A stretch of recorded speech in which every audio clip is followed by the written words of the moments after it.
सबसे पहले अपना शिव गुरु को चरण प्रणाम करते, माता पार्वती को चरण प्रणाम करते, हमारा प्रणाम को स्वीकार होके। हरिंद्र लीलन देवी को चरण प्रणाम करते, हमारा प्रणाम को स्वीकार होके। गुरु भाई गुरु गाना को चरण प्रणाम करते, हमारा प्रणाम को स्वीकार होके। सभी देवी देवता को चरण प्रणाम करते, हमारा प्रणाम को स्वीकार होके।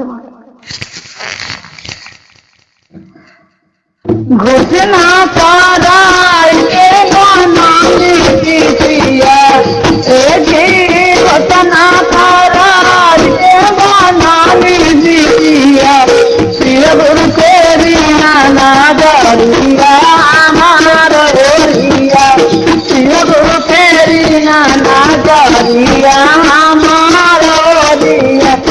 एक बार फेरी नाना डरिया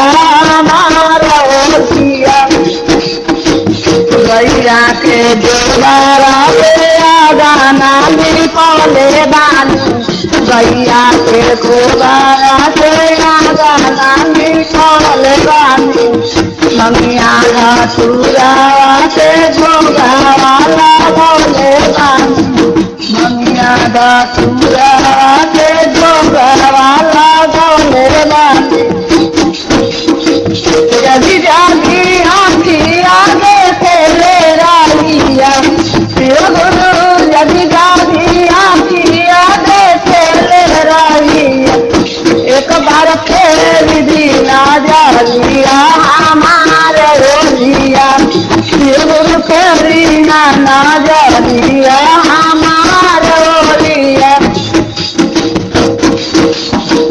पहिला में दाया माम विदुदारे में चर्चा कर, पहिला में दाया माम विदुदारे में चर्चा कर। करे में नमः शिवाय प्रणाम कर दिना, गुरु जी करे में नमः शिवाय प्रणाम कर दिना। शिव गुरु तेरी दीना जानिया हमारे होलिया, गुरु जी तेरी नाना जानिया।